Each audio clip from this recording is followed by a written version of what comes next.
안녕하십니까. CJB 8시 뉴스입니다. 지역의 청년 유출 문제 해결을 위해 내년도부터 라이즈 정책이 시행됩니다. 대학 지원의 권한을 지자체로 옮겨 지역의 핵심 사업과 교육을 육성하고 일자리도 창출하기 위한 것인데요. 본격적인 시행에 앞서 우수 사례를 찾고 해결 방안을 찾는 포럼이 열렸습니다. 김세희 기자입니다. 지난해 충북의 청년 인구는 29만 3천여 명으로 10년 사이 3만 명 넘게 줄었습니다. 청년층의 이탈이 가장 큰 요인으로 충북 전출 인구의 40%는 19세에서 34세 청년층이 차지하고 있습니다. 대학 교육과 지역의 양질의 일자리 부조화가 청년 인구 유출이라는 악순환으로 이어지고 있는 건데 이를 극복하기 위한 방안 중 하나로 제시된 게 라이즈 정책입니다.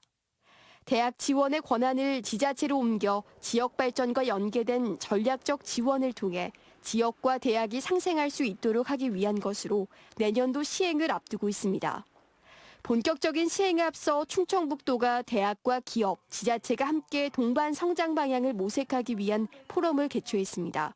지자체와 대학과 기업에 계시는 전문가들이 모여서 내년에 충북 지역 발전을 위해서 우리가 어떻게 준비를 해야 될지 많은 정보를 공유하는 시간이 되겠습니다.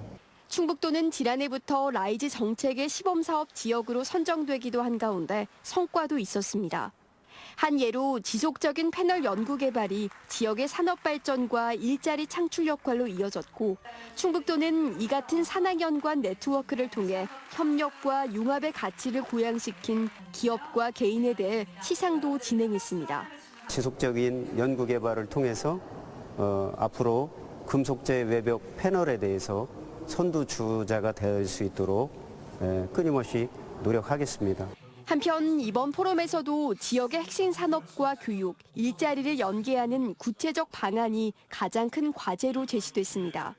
특히 초청연사로 나선 교육부 소속 라이즈위원회 위원장은 이를 위한 대학과 지자체 협력체계 구축이 선행돼야 한다고 강조했습니다. 충북의 지역 혁신을 위한 어젠다라든지 아이템이라든지 그다음에 프로젝트를 충청북도에서 주도적으로 제안하고 대학과 함께 협의를 해서 과제를 도출하고 위기에 놓인 지자체와 지역 대학의 동반 성장을 위해 등장한 라이즈 정책. 성공적인 정책 시행을 위해서는 체계 구축을 위한 심도 있는 토론과 사례 발굴이 계속돼야 할 것으로 보입니다. CJB 김세희입니다.